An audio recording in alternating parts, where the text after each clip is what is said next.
ഹരേ കൃഷ്ണ. ഓം നമോ ഭഗവതേ വാസുദേവായ. ഓം ശ്രീകൃഷ്ണ പരമാത്മനേ നമഃ. ശ്രീമദ് നാരായണീയത്തിലെ 81-ാം ദശകത്തിലെ 3ഉം 4ഉം ശ്ലോകങ്ങളാണ് നമ്മൾ ഇന്ന് നോക്കുന്നത്. കഴിഞ്ഞ കുറേ ദിവസങ്ങളായി പല കാരണങ്ങളാൽ റെക്കോർഡ് ചെയ്യാൻ സാധിച്ചിരുന്നില്ല. ഇനി തുടർച്ചയായിട്ട് കുറച്ച് ദിവസങ്ങൾ നമുക്ക് ഈ നാരായണീയത്തിൻ്റെ ഭാഗങ്ങൾ ശ്രവിക്കാം.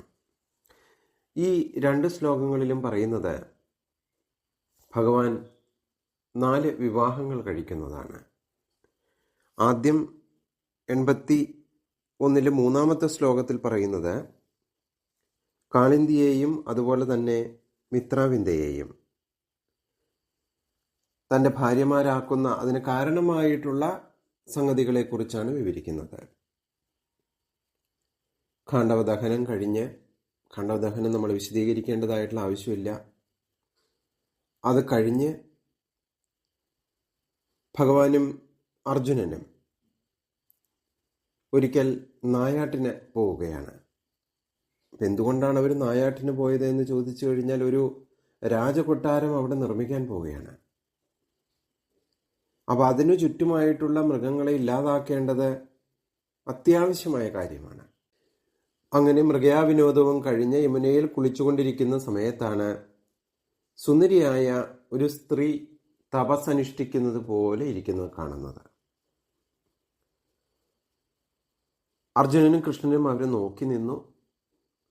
കുളി കഴിഞ്ഞ് ഭഗവാൻ അർജുനനോടായി പറഞ്ഞു, അർജുന, എല്ലാം അറിയാട്ടോ ഭഗവാനെ, എന്നാലും അർജുനൻ കൂടി ഒന്ന് അറിയട്ടെ എന്ന് കരുതി പറഞ്ഞയക്കുന്നതാണ്. അർജുന, ആ ഇരിക്കുന്ന പെൺകുട്ടി ആരാണ് എന്ന് അന്വേഷിച്ചു വരൂ. എന്തുകൊണ്ടാണ് ഈ വനപ്രദേശത്ത്, പ്രത്യേകിച്ചും യമുനയുടെ തീരത്തിരുന്നു കൊണ്ട് ധ്യാനിക്കുന്നത് എന്ന് ചോദിച്ചു വരൂ എന്ന് പറയുന്നു.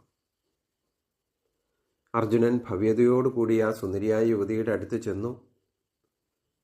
ഒന്ന് മുരടനക്കി. അവർ കണ്ണു തുറന്ന് അർജുനനെ നോക്കി. അർജുനൻ വളരെ ഭവ്യതയോടുകൂടി ചോദിച്ചു, ദേവി, അങ്ങ് ആരാണ്? എന്തുകൊണ്ടാണ് ഇവിടെ വന്നിരിക്കുന്നത്? ആ യുവതി പറഞ്ഞു, ഞാൻ കാളിന്ദിയാണ്.